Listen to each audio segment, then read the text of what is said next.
je ne vais pas y aller par 4 chemins, j'ai été voir Nobody 2. Pourquoi? Tout simplement parce que le premier opus, je l'avais apprécié. Il y avait énormément de surprises, le dénouement scénaristique était totalement imprévisible et les scènes d'action particulièrement réussies. Donc naturellement, au vu du teaser de Nobody 2, j'ai été le voir. Alors sur le fond, le point de départ scénaristique est plutôt bon. Nous avons Bob Odenkirk, qui interprète donc Hutch Mansell, qui assure pléthore de contrats afin de réduire sa dette. Mais implicitement, il délaisse sa famille. Son épouse, interprétée par Connie Nielsen, semble s'écarter peu à peu de lui. Histoire de raccrocher les wagons, il veut tout simplement faire des vacances en famille, dans un lieu où il était jadis enfant en vacances. Donc là-dessus, le point de départ est plutôt bon. Malheureusement, une fois sur le site des vacances, il y a une altercation avec un de ses enfants, et là, tout s'enchaîne dans la violence. Et en fait, c'est là que cela tourne en vrille. Je vous le dis franchement, cela tourne en vrille. Comme par hasard, il se retrouve dans une ville qui est gangrénée par la pègre, avec pléthore de trafic en tout genre, avec à distance une certaine chef, Lendila, impitoyable meurtrière, interprétée par Sharon Stone. Alors perso, cela m'a fait plaisir de retrouver sur grand écran Sharon Stone. Elle a joué dans pléthore de polars, de thrillers, que j'avais largement apprécié lorsque j'étais plus jeune. Alors oui, vous allez automatiquement penser à Basic Instinct, Sliver, mais outre ces deux thrillers, je l'avais apprécié dans L'Expert, Casino, Dernière Danse, Diabolique. Sans compter naturellement un chef-d'œuvre pour moi de la SF de Paul Verhoeven, Total Recall. Mais bon, tout ceci appartient au passé. Et donc, le fait de la retrouver sur grand écran, c'était plutôt positif. Mais son rôle est totalement burlesque. Ah oui, elle joue de manière parfaite. C'est une très bonne actrice.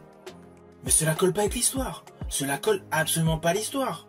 À cela s'ajoute dans ce film un manque total d'originalité. Il n'y a aucune profondeur. Car en fait l'histoire, au fur et à mesure qu'elle se dévoile à vous, on devine implicitement tout ce qui va se passer. Et le mélange humour noir et ultra-violence est mal dosé. Je prends un exemple. Les phrases qui se veulent cocasses d'Erzeda ne collent pas. Son personnage est sous-exploité dans le film. Tout comme Daniel Bernhardt, avec qui il fait un duel. Pour les aficionados d'action movie comme moi, des années 80-90, il ne faut pas oublier que Daniel Bernhardt avait succédé au personnage de Jean-Claude Van Damme dans la saga des Bloodsport. Il avait joué dans Bloodsport 2, 3 et 4. Là, honnêtement, son personnage est également sous-exploité. Quant à RZA, qui était excellent dans L'Homme au point de fer, là, sérieusement, sa composition s'apparente plus à un caméo. Alors oui, il y a des scènes qui sont plutôt réussies en scène de combat. Je pense notamment sur le bateau canard. Enfin, il y a une espèce de bateau avec un décor de canard. Voilà, là, toute la scène de combat au cœur de ce bateau, avec le personnage principal qui se retrouve à l'eau, qui remonte, qui perd un bout de doigt, etc. Voilà, cela, c'est parfaitement réussi. L'importance aux scènes d'action apportées à Christopher Lloyd, que j'apprécie, en Doc dans Les Retours vers le futur, ne colle pas. Pourtant, la mise en scène est plutôt correcte. Le fait d'avoir fait un film beaucoup plus court que le précédent assure un ton assez nerveux. Mais le problème, c'est que ce film, in fine, n'a pas d'histoire. C'est une accumulation de scènes d'action. L'histoire est extrêmement simpliste. Je ne vais pas vous la dévoiler parce que ça va vous spoiler totalement.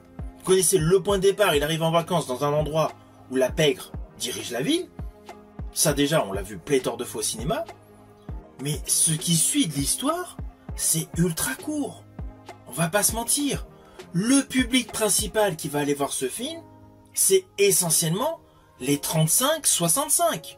Forcément, cette catégorie de public a besoin d'un peu plus d'histoire.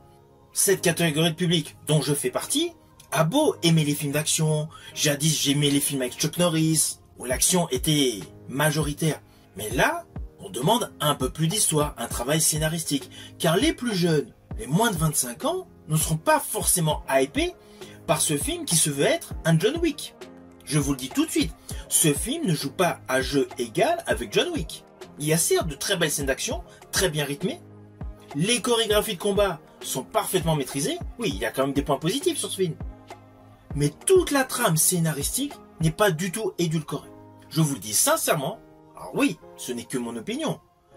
Mais ce second opus est largement en dessous du premier opus. Si vous allez voir ce film, n'oubliez surtout pas de me mettre en commentaire tout simplement votre opinion. Je vous dis à bientôt pour une prochaine vidéo.